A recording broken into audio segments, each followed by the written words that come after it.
요한복음 14장 12절 말씀을 다 같이 읽으시겠습니다. 내가 진실로 진실로 너에게 이르노니 나를 믿는 자는 내가 하는 일을 그도 할 것이요 또한 그보다 큰 일도 하리니 이는 내가 아버지께로 감이라. 아멘.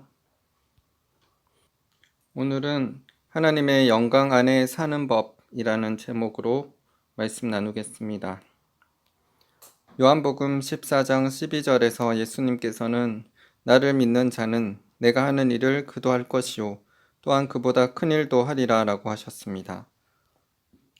일반적으로 우리들은 예수님보다 더 큰 일들을 할 수 없다고 생각합니다. 왜냐하면 예수님은 하나님의 아들이시고 자신의 의로운 피로 모든 인류의 죄를 사하셔서 구원의 길을 여셨기 때문입니다.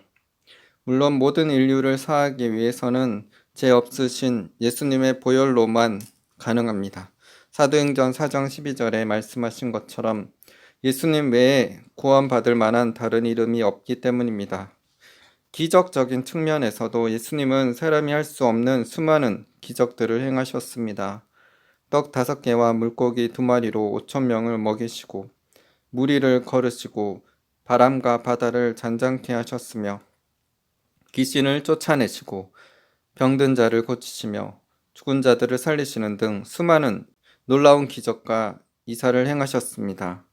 예수님은 하나님의 아들이시면서도 우리와 똑같은 한 인간으로 사셨습니다. 하나님의 아들이자 사람이신 예수님이 행하신 일은 어느 누구도 따라갈 수 없는 것입니다. 그런데 왜 예수님은 요한복음 14장 12절에서 나를 믿는 자는 내가 하는 일을 그도 할 것이요 또한 그보다 큰 일도 할 것이다 라고 하셨을까요? 그것은 그 구절 뒤에 있는 말씀에 나타나 있습니다. 요한복음 14장 12절 내가 진실로 진실로 너에게 이르노니 나를 믿는 자는 내가 하는 일을 그도 할 것이요 또한 그보다 큰 일도 하리니 이는 내가 아버지께로 감이라.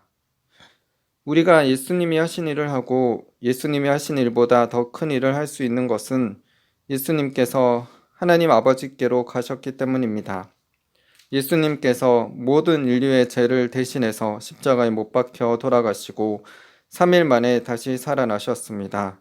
그리고 제자들에게 40일 동안 보이시고 하나님 나라를 말씀하셨습니다. 제자들이 보는 앞에서 하늘로 올라가시기 전에 예수님께서 말씀하셨습니다. 사도행전 1장 3절에서 5절입니다.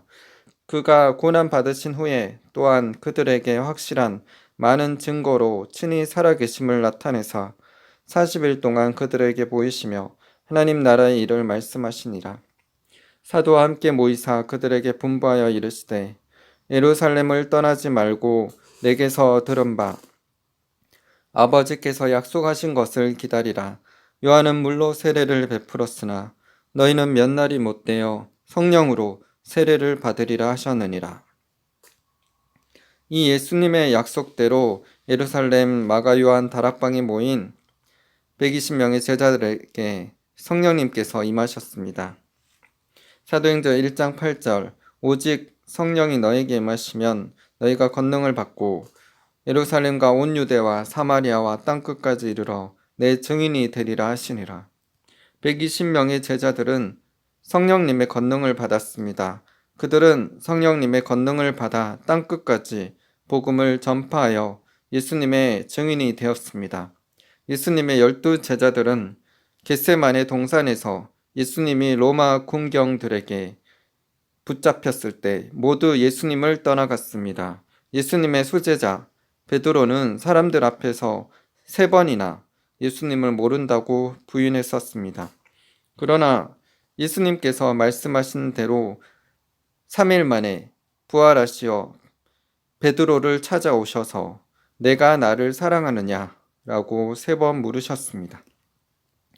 원어의 의미로 보면 예수님께서 베드로에게 헬라어로 아가페인 희생적인 사랑으로 나를 사랑할 수 있느냐 라고 물으셨지만 베드로는 자신의 힘으로 그런 아가페의 희생적인 사랑을 할 수 없다고 생각했기에 필리아 즉 친구 간의 우정으로 주님을 사랑할 수 있다고 답했습니다. 그렇게 예수님께서 아가페적인 사랑을 2번 물으셨고 베드로는 친구 간의 우정으로 사랑합니다 라고 답변하자 예수님께서 마지막 3번째는 필리아 즉 친구 간의 우정의 사랑으로 나를 사랑하느냐 라고 물으셨고 베드로도 네, 친구 간의 우정적인 사랑 정도로 주님을 사랑합니다 라고 고백했습니다.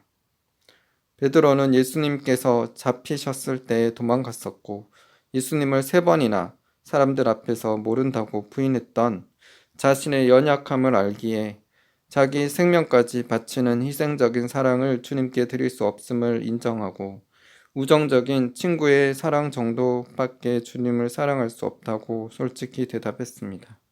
이처럼 우리 인간은 죽음과 환난 앞에 연약할 수밖에 없습니다. 베드로뿐만 아니라 다른 제자들 모두 예수님을 버리고 도망갔습니다. 저 또한 그 상황에 놓였다면 어떻게 했을지 생각해 봅니다. 인간의 의지와 이성으로는 희생적인 아가페적 사랑을 할 수 없습니다. 하지만 예수님은 예수님을 믿는 우리들에게 물어보십니다. 아가페의 희생적인 사랑을 내게 줄 수 있겠느냐?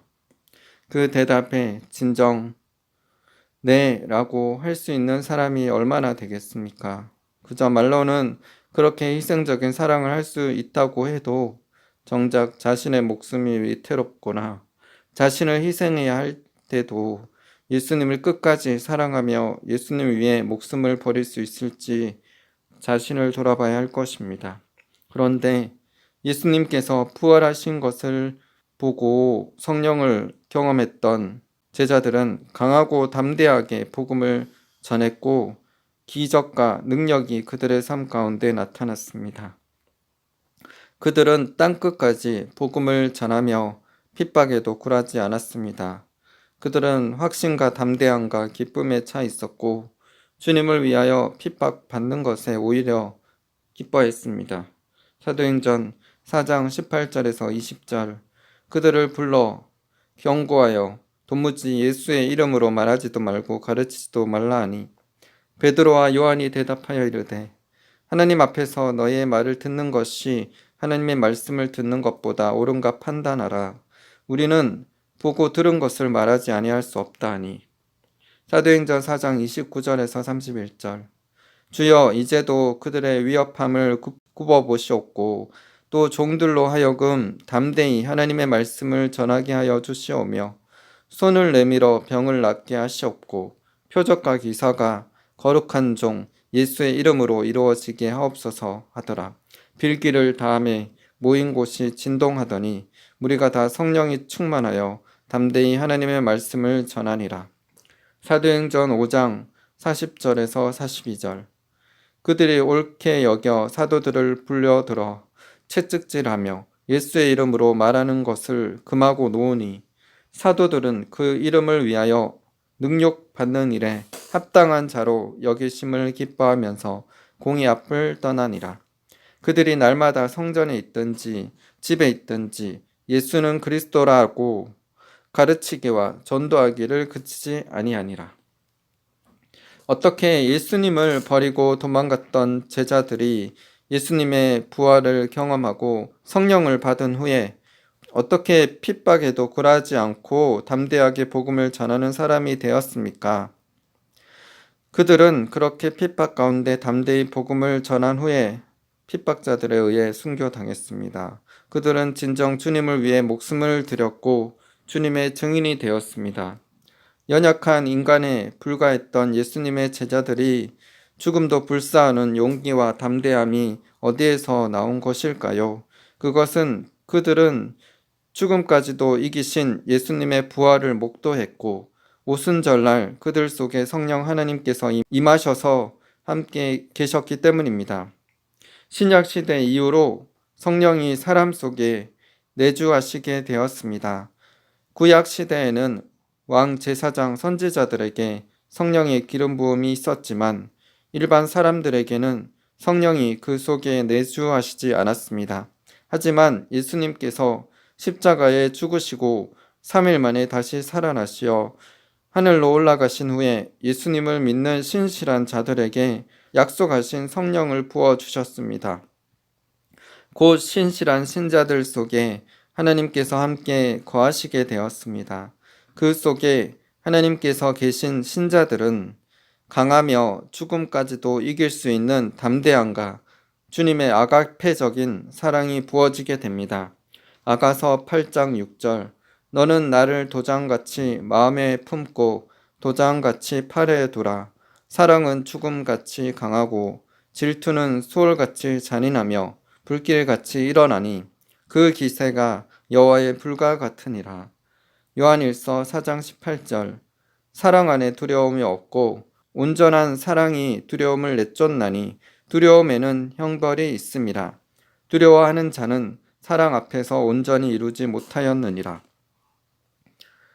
요한일서 4장 18절에 말씀하신 것처럼 사랑 안에 두려움이 없고 온전한 사랑이 두려움을 내쫓게 됩니다. 그렇기 때문에 이 온전한 사랑을 사람이 가지게 되면 아가페의 희생적인 사랑을 할 수 있습니다. 연약한 인간으로서는 할 수 없으나 하나님의 성령님이 사람 안에 거하시면 주님의 사랑과 능력으로 아가페의 사랑을 할 수 있습니다. 디모데후서 1장 7절 8절 하나님이 우리에게 주신 것은 두려워하는 마음이 아니요 오직 능력과 사랑과 절제하는 마음이니 그러므로 너는 내가 우리 주를 증언함과 또는 주를 위하여 갇힌 자된 나를 부끄러워하지 말고 오직 하나님의 능력을 따라 복음과 함께 고난을 받으라. 신실한 신자들이 주님을 위해서 진정 자신의 모든 것을 바치고 따를 수 있는 것, 또 순교까지 할 수 있는 것은 하나님의 성령이 그 안에 계시기 때문입니다. 하나님의 사랑과 능력이 그를 담대하게 하고 사랑할 수 있는 능력을 주게 됩니다. 자신의 죄를 회개하고 예수님을 주인으로 구원자로 진정으로 마음에 믿고 모셔드린 자들에게 성령님께서 임하셔서 그의 영혼을 거듭나게 하십니다. 그래서 새로운 피조물로 하나님의 자녀가 되는 권세를 주시어 궁극적인 구원으로 인도하십니다. 진실로 예수님의 보혈로 죄 씻음 받고 하나님의 자녀가 된 자들은 성령님께서 함께 거하시며 이 세상을 이기는 자로 살아갈 수 있게 됩니다. 베드로전서 1장 23절 너희가 거듭난 것은 썩어질 씨로 된 것이 아니요 썩지 아니할 씨로 된 것이니 살아있고 항상 있는 하나님의 말씀으로 되었느니라. 요한복음 1장 12절 13절 영접하는 자 곧 그 이름을 믿는 자들에게는 하나님의 자녀가 되는 권세를 주셨으니 이는 혈통으로나 육정으로나 사람의 뜻으로 나지 아니하고 오직 하나님께로부터 난 자들이니라. 요한일서 4장 4절 자녀들아 너희는 하나님께 속하였고 또 그들을 이기었나니 이는 너희 안에 계시니가 세상에 있는 자보다 크심이라. 요한일서 5장 4절 5절 무릇 하나님께로부터 난 자마다 세상을 이기느니라. 세상을 이기는 승리는 이것이니 우리의 믿음이니라. 예수께서 하나님의 아들이심을 믿는 자가 아니면 세상을 이기는 자가 누구냐? 예수님이 하나님의 아들이심을 믿는 신실한 신자들의 삶 가운데는 하나님께서 함께 하심으로 인해 세상을 이기게 됩니다. 왜냐하면 거듭난 신자들 안에는 성령 하나님께서 함께 계시기 때문입니다. 때론 이 세상을 살아가면서 신실한 믿는 자들에게도 혼란과 어려운 문제들이 많이 있습니다. 예수님을 믿는다고 하는 일이 다 잘되고 편안하고 기쁜 일만 있는 것이 아닙니다. 신실한 신자들은 어려움과 고난이 온다고 해도 믿음으로 하나님을 의지하며 말씀으로 기도하여 결국 이기는 자들이 됩니다. 주님 앞에 정직하고 겸손하게 순종하며 충성한 자들에게는 믿음과 확신이 있으며 모든 문제와 어려움 가운데서도 하나님께서 함께 하시며 마음의 평안이 있게 됩니다. 주님 주시는 힘으로 모든 일을 감당할 수 있게 되며 큰 문제와 어려움들을 피할 수 있도록 하나님께서 인도하시며 하나님의 성품을 닮아가게 되고 믿음이 견고해지며 세상의 소금과 빛으로 사람들에게 선한 영향력을 끼치게 됩니다. 예수님으로 말미암아 거듭난 신자들 속에는 내주하시는 성령님께서 계십니다. 성령님은 우리를 새로운 피조물이 되게 하시고 진리로 인도하시어 구원하게 하십니다. 그리고 성령님은 우리 속에 내주하실 뿐만 아니라 하나님께서 원하시는 일들을 감당하며 영혼을 구원하도록 외적으로 기름 부으셔서 은사와 능력을 주시는 분이십니다. 이 내주하시는 성령님과 외적으로 기름 부으시는 성령님을 우리가 알아야 합니다. 내주하시는 성령님으로 인해 우리가 진리 되신 예수님께로 인도함을 받고 우리 삶이 하나님의 사랑과 능력으로 변화되게 됩니다. 또 하나님의 말씀을 지킬 수 있는 힘을 주시며 장래의 일을 알게 하십니다. 외적으로 임하시는 성령의 기름 부음으로 인하여 우리가 사역과 직임을 감당케 하며 하나님의 뜻 안에서 모든 은사와 능력과 기적을 행할 수 있게 됩니다. 우리의 직임과 사역을 감당케 하고 영혼을 구원하도록 성령님께서 능력을 나타내시는 것입니다. 이렇게 내주하시는 성령님과 외적으로 임하시는 성령의 기름 부으심을 통하여 우리는 하나님의 사랑과 능력을 가질 수 있으며 우리 영혼이 거듭남으로 구원의 복을 받을 뿐만 아니라 수많은 영혼들을 주님께로 인도할 수 있는 실제적인 은사와 능력을 가지게 되어 예수님이 하신 일을 하고 그보다 큰 일도 할 수 있는 것입니다. 예수님은 우리들이 예수님이 하신 일을 하고 예수님이 하신 일보다 더 큰 일을 하여 영혼들을 추수하기를 원하십니다. 우리는 예수님이 이 땅에 다시 오시는 마지막 때를 살아가고 있습니다. 곧 예수님께서 이 땅에 다시 오실 것입니다. 이 시대를 잘 살펴보고 성경의 마지막 때에 대한 말씀들을 확인해 보면 더욱 이 시대가 마지막 때인 것을 확신할 수 있습니다. 2000년도에 시작된 코로나 팬데믹이 전 세계에 영향을 끼쳤고 AI 인공지능의 발달로 사람들의 일자리를 로봇이 점점 대체해 가고 있습니다. 무인 아이스크림 가게, 셀프 빨래방, 무인 라면 가게, 무인 편의점뿐만 아니라 요리도 해주는 로봇이 생겨났습니다. 최근 제조 현장에서 사용할 수 있는 휴머노이드 로봇을 개발 제조하는 기업인 피규어 AI에서 휴머노이드 로봇과 오픈 AI 인공지능의 기술을 결합하여 스스로 판단하고 행동하는 휴머노이드 로봇을 만들어 공개했습니다. 이처럼 AI 인공지능의 발전이 급속도로 이루어지고 있습니다. 예수님께서는 마지막 때 전쟁과 내전, 지진과 기근과 전염병, 그리고 하늘에 큰 징조들이 있을 것을 말씀하셨습니다. 예수님께서 말씀하신 이런 전쟁과 재난들이 예전에도 있었지만 지금은 더욱 빈번해지고 강도도 더욱 세지고 있습니다. 러시아와 우크라이나 전쟁과 작년 10월에 일어난 팔레스타인 무장정파 하마스와 이스라엘의 전쟁이 지금도 계속되고 있습니다. 우리가 사는 이 한반도도 안전하지 않습니다. 분단된 이후 70년 넘게 북한이 남한을 차지하기 위해 핵과 미사일을 만들고 있습니다.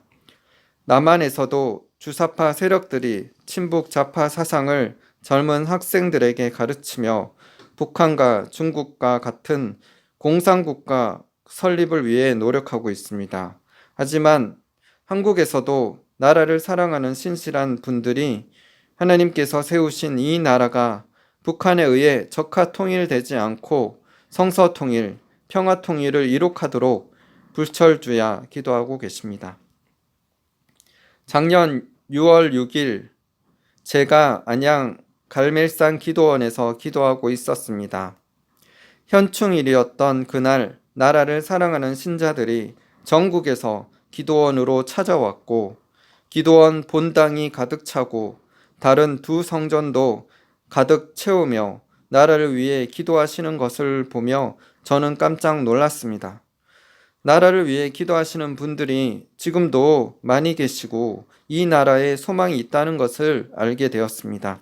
하나님께서 이승만 대통령을 통하여 세우신 이 대한민국이 하나님의 다스리는 나라로 역사하시어 평화통일, 성서통일, 성교왕국을 이루어서 북한 땅에 복음을 전하며 이스라엘 땅까지 복음 들고 나아갈 것을 믿음의 눈으로 바라보고 기도하게 되었습니다. 예수님께서 요한복음 8장 32절에 진리를 알지니 진리가 너희를 자유롭게 하리라 라고 말씀하셨습니다.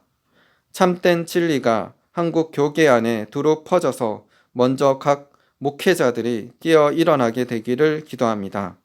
각 목회자들이 하나님 앞에 서는 것보다 사람들의 눈치를 보고 사람들의 인정을 구하거나 물질의 풍요로움 가운데 영적으로 잠들어 있지 않고 자신의 생각과 방법을 내려놓고 하나님의 방법과 뜻을 구하며 하나님의 나라와 의를 위해 영혼 구원함을 위해 참된 진리로 깨어 일어나게 되기를 기도합니다.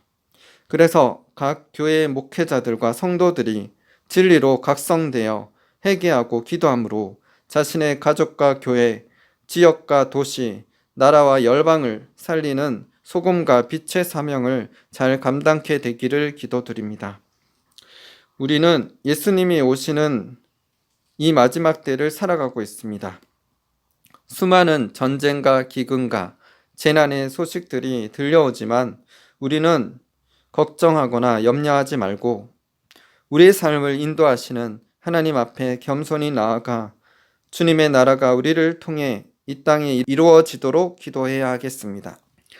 이 마지막 때 현금이 사라지고 디지털 화폐로의 전환이 되어 666 시대가 더욱 빠르게 이루어질 것인데 우리는 깨어있어 하나님의 계명과 예수님을 믿는 믿음을 지킴으로 끝까지 우리의 구원을 이루며 나아가야 합니다.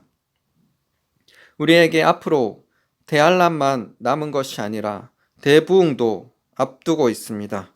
왜냐하면 하박국 2장 14절에서 물이 바다 덮음같이 여호와의 영광을 인정하는 것이 세상에 가득할 것이라 라고 말씀하셨기 때문입니다. 하나님께서는 우리에게 환난만 말씀하시지 않으시고 오늘 본문 말씀 요한복음 14장 12절 말씀처럼 예수님이 하신 일을 하고 그보다 큰 일을 할 것이라 라고 하셨습니다. 그리고 누가복음 21장 36절에 장차 올 이 모든 일을 능히 피하고 예수님 앞에 서도록 항상 기도하며 깨어 있으라 라고 하셨습니다. 예수님을 신실히 믿는 자들에게 피할 길을 주시고 함께 하실 것을 약속해 주셨습니다. 요한복음 14장 12절에 우리가 예수님이 하신 일을 하고 그보다 큰 일을 할 수 있는 것은 우리에게 성령을 주셨기 때문입니다. 예수님께서 우리에게 말씀하셨습니다. 너희가 내가 한 일을 하고 그보다 더 큰 일을 할 것이다. 왜냐하면 내가 아버지께로 가기 때문이다. 예수님께서는 부활하신 후에 하늘로 승천하시어 하나님 아버지 우편에 앉으셨습니다. 그리고 우리에게 약속하신 성령을 부어주셨습니다. 예수님께서 성령을 힘입어 귀신을 쫓아내셨고 성령을 힘입어 모든 사역을 감당하셨습니다. 그래서 예수님께서 너희도 성령을 힘입어 귀신을 쫓아낼 수 있고 성령을 힘입어 병든 자를 고치고 죽은 자를 살릴 수 있다. 또한 그보다 큰 일들도 할 것이다 라고 말씀하십니다.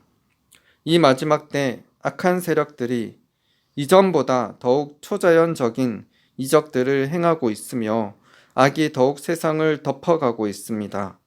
이럴 때일수록 우리는 빛을 바람으로 어둠을 몰아내야 합니다. 그러기 위해서는 우리에게 초자연적인 지혜와 능력이 필요합니다. 요한계시록 12장 12절 그러므로 하늘과 그 가운데 거하는 자들은 즐거워하라. 그러나 땅과 바다는 화 있을진저 이는 마귀가 자기의 때가 얼마 남지 않은 줄을 알므로 크게 분내어 너희에게 내려갔음이라 하더라. 요한계시록 12장 17절 용이 여자에게 분노하여 돌아가서 그 여자의 남은 자손 곧 하나님의 계명을 지키며 예수의 증거를 가진 자들과 더불어 싸우려고 바다 모래 위에 서 있더라. 다니엘 12장 10절 많은 사람이 연단을 받아 스스로 정결하게 하며 희게할 것이나 악한 사람은 악을 행하리니 악한 자는 아무것도 깨닫지 못하되 오직 지혜 있는 자는 깨달으리라. 다니엘 11장 32절. 그가 또 언약을 배반하고 악행하는 자를 속임수로 타락시킬 것이나 오직 자기 하나님을 아는 백성은 강하여 용맹을 떨치리라. 이사야 60장 1절에서 3절. 일어나라, 빛을 발하라. 이는 내 빛이 이르렀고 여호와의 영광이 내 위에 임하였음이니라. 보라, 어둠이 땅을 덮을 것이며 캄캄함이 만민을 가리려니와 오직 여호와께서 내 위에 임하실 것이며 그의 영광이 내 위에 나타나리니 나라들은 내 빛으로 왕들은 비치는 내 강명으로 나오리라. 마지막 때를 기록한 이 모든 말씀에 나와 있는 것처럼 악한 세력들은 그대로 악을 행하겠지만 하나님을 아는 신실한 자들에게는 여호와의 영광의 빛이 임함으로 빛을 발하고 용맹을 떨치게 될 것입니다. 그래서 이 땅을 덮고 있는 어두움들이 다 떠나가므로 수많은 영혼들이 구원받게 될 것입니다. 이 마지막 때 우리는 하늘과 땅이 하나 되는 시점에 이르고 있습니다. 예전보다 주님을 아는 지식이 더욱 깊이 열리고 확장되고 있습니다. 인터넷과 스마트폰의 발달로 전 세계의 하나님의 사람들이 받은 계시와 기적들을 이전보다 더욱 쉽게 듣고 배울 수 있습니다. 또한 이전에 임했던 성령의 역사를 능가하는 계시와 능력들이 풀어지는 것을 봅니다. 마치 예수님이 사복음서에서 수많은 기적을 행하시고 모든 병자들을 다 고치신 것처럼 아프리카 나이지리아에서 사역하신 TB 조슈아 목사님을 통해 수많은 사람들에게 즉각적인 치유가 나타났습니다. 또 인도 출신 티베트 선교사인 사두 선다 셀바라지가 예수님을 만날 뿐만 아니라 하늘에 있는 아브라함, 모세, 엘리야, 이사야, 사도 요한 등 수많은 믿음의 선진들을 만나서 교제하고 그들로 통해 계시를 받고 사역하고 있습니다. 지금은 이전보다 더욱 계시가 열려지고 있고 지구 곳곳에서 치유와 기적들도 사도행전과 같거나 그보다 능가하는 기적들이 일어나고 있습니다. 중국에서 한 사역자가 무리를 걸었고 아프리카 모잠비크에서 예수님이 오병이어를 일으키신 것처럼 오병이어의 역사가 많이 나타났고 인도네시아의 멜테리 사역자를 통해서 물이 포도주로 되는 기적들이 수없이 많이 일어났습니다. 썩어진 이가 치유되어 금리로 바뀌거나 이가 없는 곳에서 생리가 자라나며 또 키가 자라거나 뱃살이 즉각적으로 빠지는 기적들, 윌리엄 시모어의 사역에서 나타난 팔과 다리가 즉각적으로 자란 창조적인 역사들, 예수님과 천사의 방문, 입신하여 천국과 지옥을 보고 오거나 영광의 현현이 나타나 금가루나 보석, 천사의 깃털이 떨어지거나 빛과 영광의 구름과 불이 나타나는 현상들이 나타나고 있습니다. 하나님께서는 지금도 전 세계에서 수많은 기적들을 행하심으로 무슬림의 영혼들, 불교도들, 힌두교도들이 주께로 돌아오고 있습니다. 기적들로 통하여 영혼들이 주께로 돌아오는 일은 좋으나 우리는 기적들에 초점 맞추는 것이 아니라 오직 예수님께 초점 맞추어야 합니다. 우리가 예수님의 성품을 담고 예수님의 말씀대로 순종하며 살아갈 때 초자연적인 역사들이 일어나기 시작할 것입니다. 이 마지막 때는 더욱 그런 역사들이 증가될 것입니다. 왜냐하면 악한 세력들이 초자연적으로 사람들을 미혹하고 기적들을 행하기 때문에 우리 믿는 자들에게 더욱 놀랍고 큰 기적들이 나타나므로 우리가 믿는 하나님이 천지와 바다를 지으신 창조주 하나님이신 것을 사람들에게 나타내어야 하기 때문입니다. 이 마지막 때 하나님의 영광이 더욱 크게 7배로 역사할 것인데 우리는 이러한 하나님의 영광을 경험할 뿐만 아니라 하나님의 영광 아래 사역하는 법을 배워야 합니다. 저의 간증을 나누기를 원합니다. 2013년 9월 온누리 교회에 장기 선교사 훈련을 받기 위해 준비하고 있었고 저는 금요일에 금요 기도회에 참석하여 예배를 드렸습니다. 예배 후에 기도 시간에 한 전도사님이 저에게 앞으로 나오라고 하셨고 저는 강대상 쪽으로 나아갔습니다. 전도사님이 누우라 하셨고 저는 누웠습니다. 전도사님과 다른 분들이 저를 위해 기도하고 있을 때 저는 하나님의 무거운 카보드의 영광을 경험하게 되었습니다. 한 빛이 위에서 저에게 내려왔습니다. 그리고 그 빛이 저의 양손에 임했습니다. 그러자 양손에 무거움을 느끼게 되었습니다. 보이지 않는 강력한 힘이 저의 양손을 누르고 있었습니다. 그때 저는 내 마음대로 움직이고 행동하면 죽을 수도 있겠다라는 생각이 들었습니다. 경건하고 거룩한 두려움이 몰려왔습니다. 그 후 저는 온누리교회에서 장기 선교사 훈련을 받게 되었고 하나님으로부터 미얀마 버마족으로 부르심을 받게 되었습니다. 훈련을 받는 기간에 매일매일 철야 기도하며 주님께 나아갔을 때 갈라디아서 5장 24절 말씀을 감동으로 주셨습니다. 그리스도 예수의 사람들은 육체와 함께 그 정욕과 탐심을 십자가에 못 박았느니라. 예수님을 신실히 따르는 사람들은 육체의 정욕과 탐심을 십자가에 못 박아야 합니다. 그래야 하나님의 영광을 위해 쓰임 받을 수 있습니다. 갈라디아서 5장 24절 말씀과 함께 고린도후서 4장 10절에서 12절 말씀을 주셨습니다. 우리가 항상 예수의 죽음을 몸에 짊어짐은 예수의 생명이 또한 우리 몸에 나타나게 하려 함이라. 우리 살아있는 자가 항상 예수를 위하여 죽음에 넘겨짐은 예수의 생명이 또한 우리 죽을 육체에 나타나게 하려 함이라. 그런즉 사망은 우리 안에서 역사하고 생명은 너희 안에서 역사하느니라. 예수님께서는 하나님의 아들이시지만 하나님의 아들의 능력으로 이 세상의 왕이 되셔서 다스리신 것이 아니라 사람으로 오사 사람이 받은 고난을 다 받으시고 인류의 죄를 대신해서 십자가에 못 박혀 죽으셨습니다. 하늘의 미랄로 희생하신 그 십자가의 사랑으로 인해서 예수님은 하나님으로부터 영광을 얻으시고 모든 인류를 위한 진정한 구원자가 되셨습니다. 요한복음 12장 23절 24절 예수께서 대답하여 이르시되 인자가 영광을 얻을 때가 왔도다. 내가 진실로 진실로 너에게 이르노니 한 알의 밀이 땅에 떨어져 죽지 아니하면 한 알 그대로 있고 죽으면 많은 열매를 맺느니라. 누가복음 24장 26절 그리스도가 이런 고난을 받고 자기의 영광에 들어가야 할 것이 아니냐 하시고 예수님께서 십자가의 죽으심으로 통해서 영광을 얻으셨고 모든 인류를 구원할 진정한 구원자가 되셨습니다. 요한복음 17장에서 예수님이 인류를 위해 대제사장적인 기도를 하셨는데 그 내용을 보면 예수님이 하나님과 하나가 된 것 같이 우리도 하나님과 하나가 되기를 원하시며 자신의 영광을 우리가 보게 하시도록 기도하셨습니다.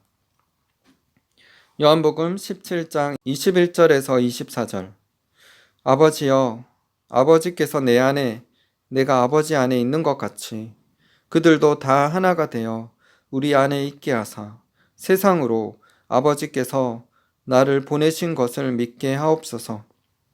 내게 주신 영광을 내가 그들에게 주었사오니 이는 우리가 하나가 된 것 같이 그들도 하나가 되게 하려 함이니이다.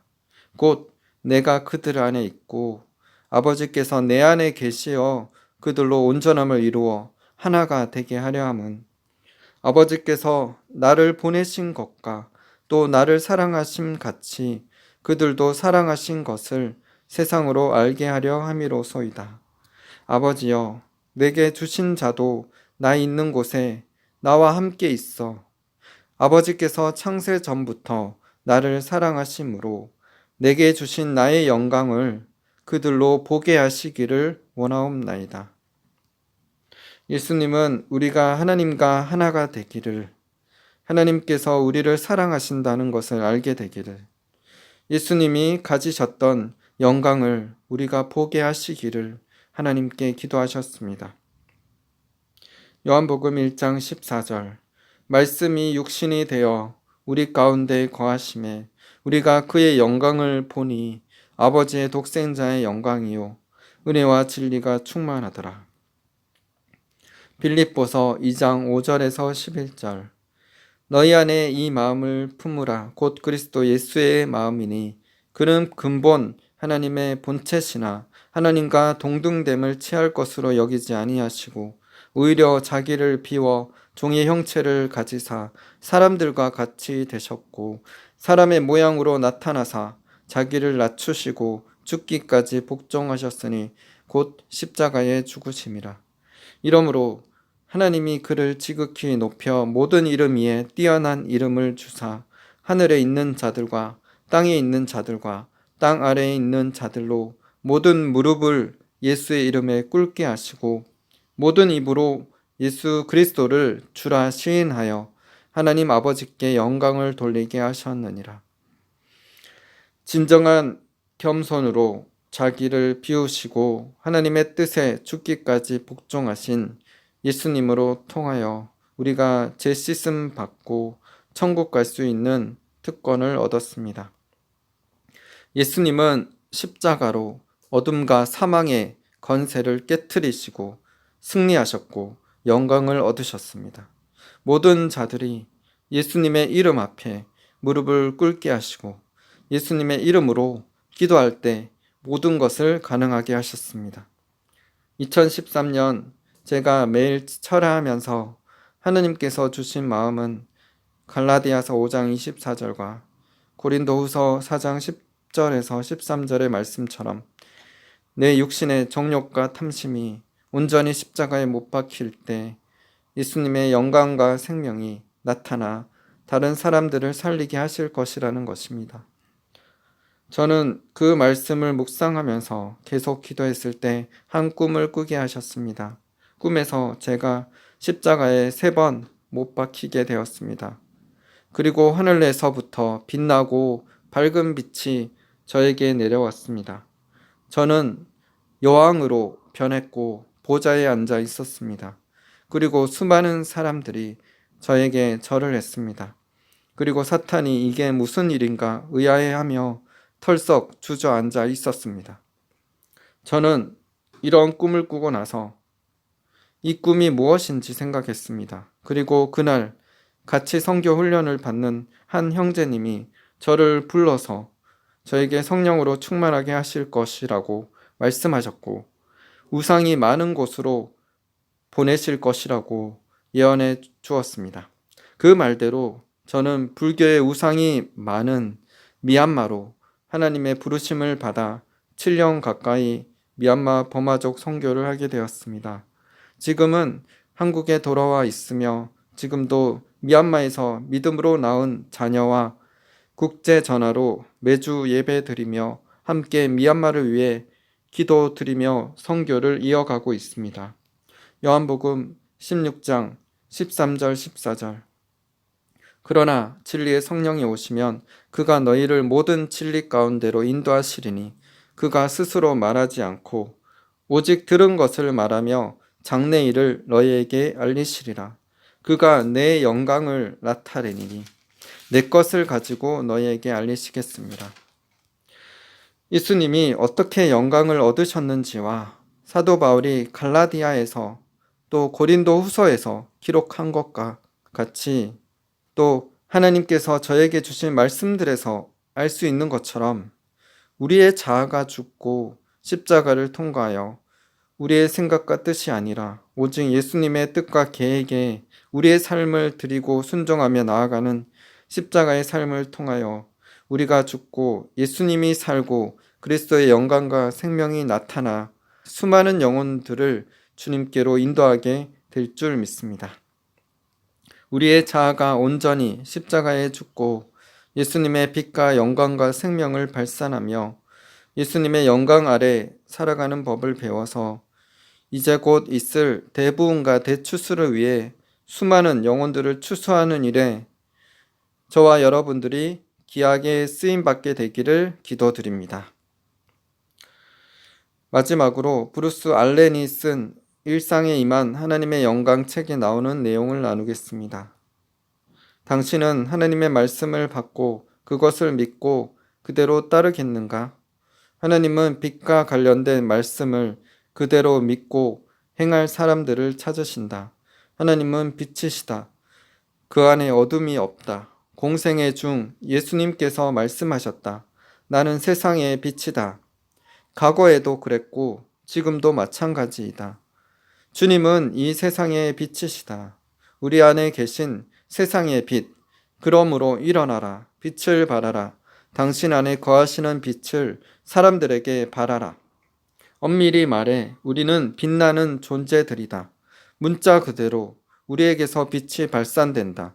지금 수많은 영적 전쟁터에서 변화산 사건이 재현되고 있다. 그 옛날 하나님을 대면한 모세의 얼굴에서 빛이 발산되었듯 오늘날 수많은 크리스천들의 얼굴에서 빛이 발산된다. 옛 언약 아래에서도 모세의 얼굴이 그와 같이 빛났다. 그렇다면 새 언약 아래에 있는 우리는 어떻겠는가? 그 옛날 이스라엘 백성은 모세의 빛난 얼굴을 보고 두려워했다. 그래서 모세는 자기의 얼굴을 수건으로 덮어야 했다. 그러나 새 언약 시대의 백성은 다르다. 예수님께서 변화산을 내려오셨을 때 수많은 사람들이 그 빛을 향해 나아갔다. 마가복음 9장 15절. 온 무리가 곧 예수를 보고 매우 놀라며 달려와 문안하거늘. 지금도 수많은 사람들이 크리스천의 빛난 얼굴을 보고 그 빛으로 모여든다. 예수님께서 변화산을 내려오셨을 때 사람들은 왜 그분에게 몰려들었는가? 그분의 몸이 한동안 계속 빛났기 때문이다.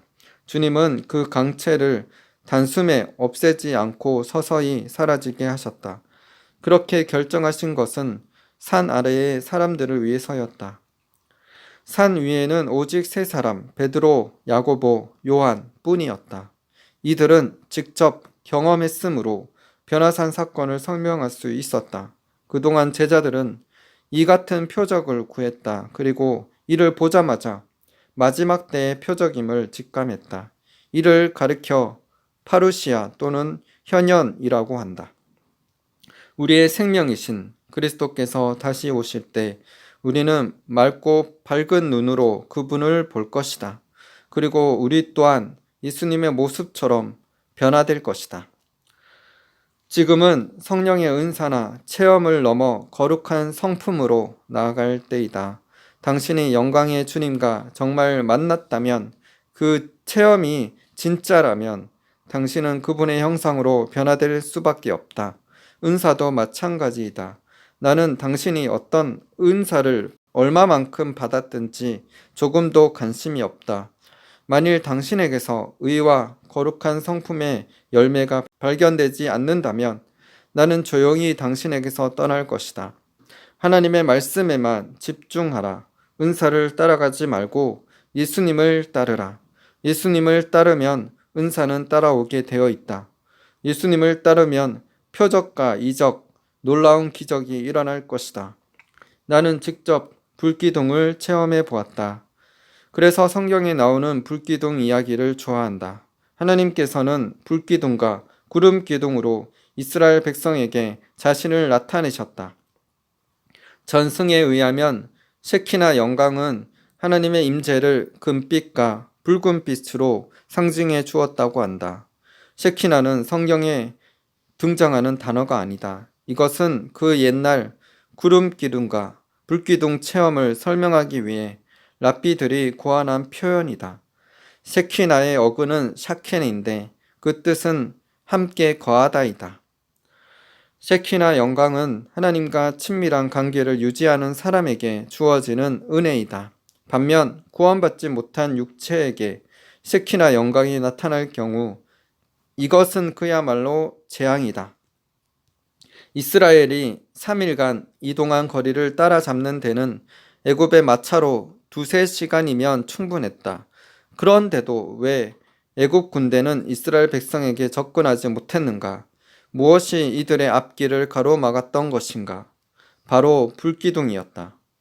불기둥으로 인해 하나님을 향한 두려운 마음이 애굽 군대 위에 임했던 것이다. 그러나 하나님의 언약 백성에게는 바로 그 불기둥이 위로였다. 불기둥의 임재는 마치 아빠가 자녀에게 이같이 말하는 것과 같다. 이리 와라. 아빠가 안아줄게. 구원받은 백성에게 불기둥은 하나님의 사랑이다. 그러나 구원받지 못한 백성에게 불기둥은 재앙이다. 거룩하지 않은 육체는 살아계신 하나님의 인재 안에 거할 수 없기 때문이다. 몇 해 전 나는 워싱턴 주 커클랜드의 한 교회를 방문했다.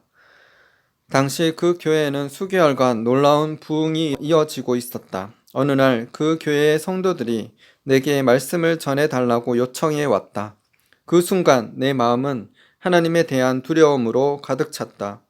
혹여 거룩하지 않은 내 육신 때문에 그 땅에 일고 있는 성령의 불이 사그러지거나 꺼질까봐 두려워했던 것이다.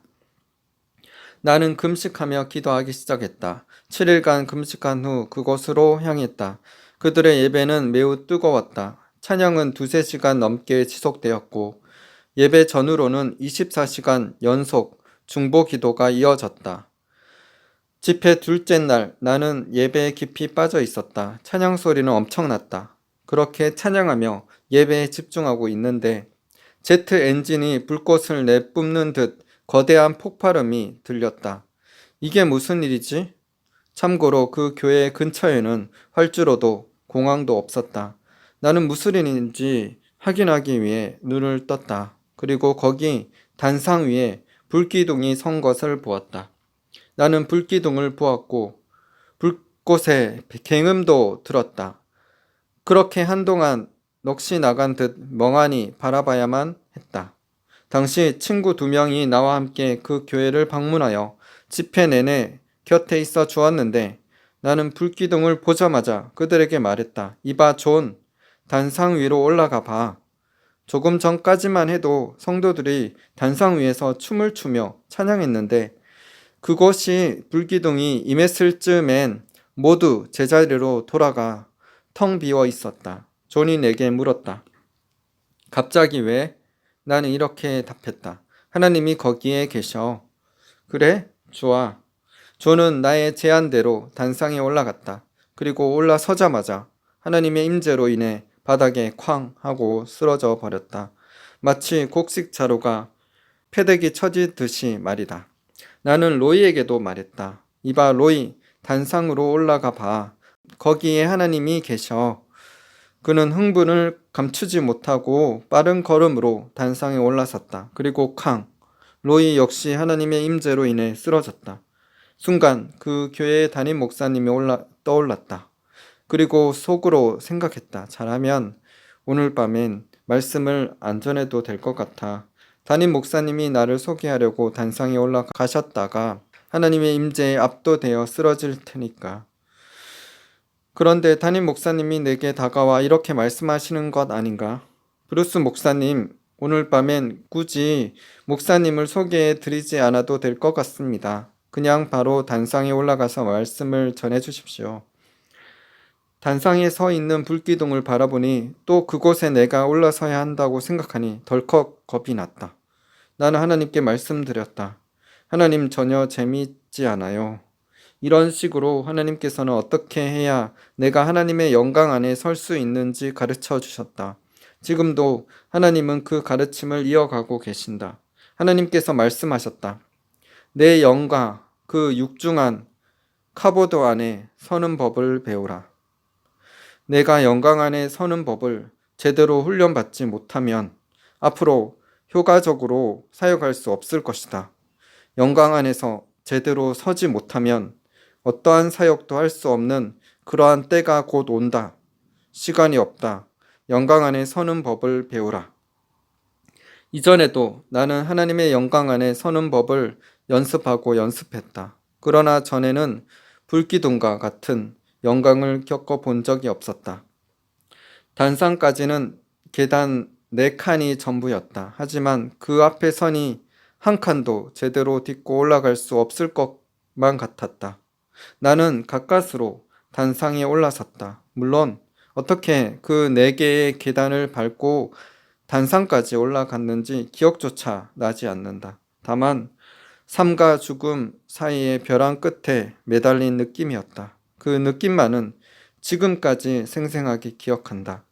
단상에 선 순간 주님께서 말씀하셨다. 담임 목사에게 예언하라.